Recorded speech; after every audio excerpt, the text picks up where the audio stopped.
Hey everybody, it's Lon.TV, and we are right in the middle of the Steam summer sale at the time I'm recording this video. And if you're like me, you've got a pretty big wish list of PC games, and every time they go on sale, you get the notification and you buy it, but you never get around to playing it. At least that's what's been going on with me. And a recent story that just came out reveals that there are billions of dollars in unplayed Steam titles sitting in users' libraries. We're going to explore this story and also see how you can find out how much money you've got sitting unplayed in your Steam library. Let's get to it. Now, today's video is being brought to you by all of you. I first want to thank everyone who watches on a regular basis. That is important for keeping this place running. But I also want to thank those of you who have contributed to the channel, either through my supporter page at Lon.TV/support, through Patreon, through the YouTube membership program, and Floatplane. Thank you all for your continued support, and now let's get on to the topic. Now, this story comes from PC Games N, and I'll put a link to this in the video description. What they did is they went through all of the publicly accessible Steam accounts and totaled up the cost of the games that are unplayed in those publicly accessible profiles. They note that only 10% of the profiles in the Steam ID database are publicly accessible, and of that number, there's about $1.9 billion of games sitting unplayed. Now, of course, these numbers are a bit flexible in the sense that the cost of Steam games changes all the time, and most people don't buy the games perhaps at full price unless they're buying a very recent release. But still, I think you could project out across those 90% hidden profiles that there is definitely at least $1 billion or so, if not more, of unplayed digital games sitting in those libraries. And in the story here, if your account is publicly accessible, you can type in your account ID and take a look at your pile of shame, which I did here. So let's take a look and see how I'm doing.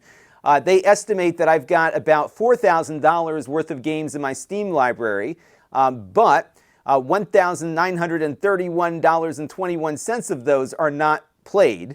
And if I look through the list here, I've got enough to buy 4 Steam decks. Now, in fairness or defense of myself here, some of these games I've played on other platforms, and I might have picked up for free as part of a bundle along the way. So whenever one of those humble bundles comes out, you can accumulate a lot of games for very little money, and that's where I think a bulk of these games are coming from. But many of them I probably paid $5, $10, $15, $20 for when they were on sale, and you can just see the list here going on and on of games that I haven't played. In fact, I have only played 48% of the games that are in my library, yet I keep buying more. I just bought 3 more this week, so I've got a lot to go on here with. So pretty neat stuff. You might want to run this on your own account. One other thing they've got here is a best value section where you can look at the games that you do play and how much you're basically paying per hour for that entertainment. So as you know, I'm a big No Man's Sky fan, so I've been getting my money's worth out of that game, 16 cents per hour here. 3D Mark we run a lot here on the channel because I'm always reviewing laptops, so we're obviously continually measuring the performance of those devices, so that accounts for most of my hours on Steam here. But as you can see, I am not doing too well in other areas. I don't know where they're getting this number for Elite Dangerous because I certainly didn't spend $1,800 on the game, so there's a little bit of an anomaly there. But by and large, this is a fun way to get a good idea of what your current Steam situation is looking like.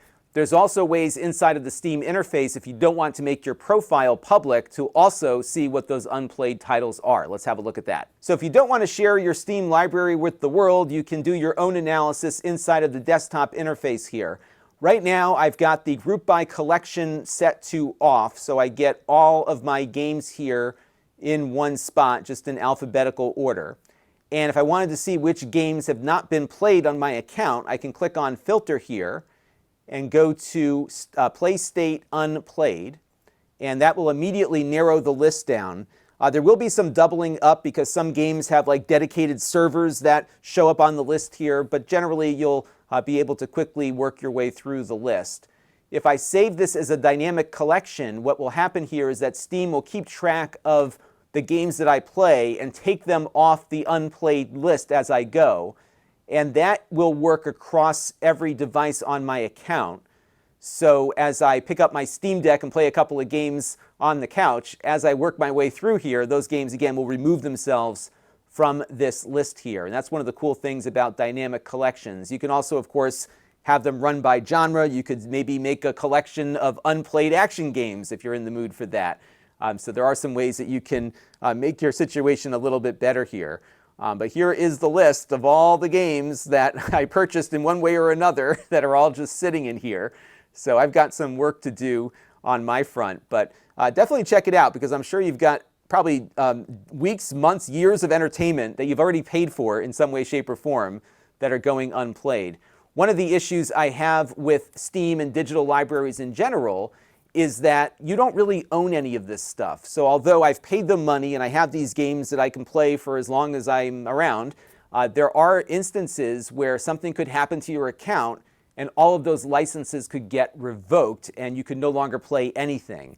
So although I have all this money invested here, I don't actually own any of this, and that's something that really bugs me. So what I do on my Nintendo Switch, which is the other game device that I sometimes play with, is that I buy the games physically, so at least I have something in hand. Now, of course, many games now need to be updated in order to play, but by and large, at least the games have value, and I could take an unplayed game and sell it to somebody else, which I can't do here. But in any event, I just thought this story was interesting. I would love to hear from you in the comment section about the value of your unplayed library or how many unplayed games you have, so I feel a little better about myself. That's going to do it for now. Until next time, this is Lon.TV. Thanks for watching.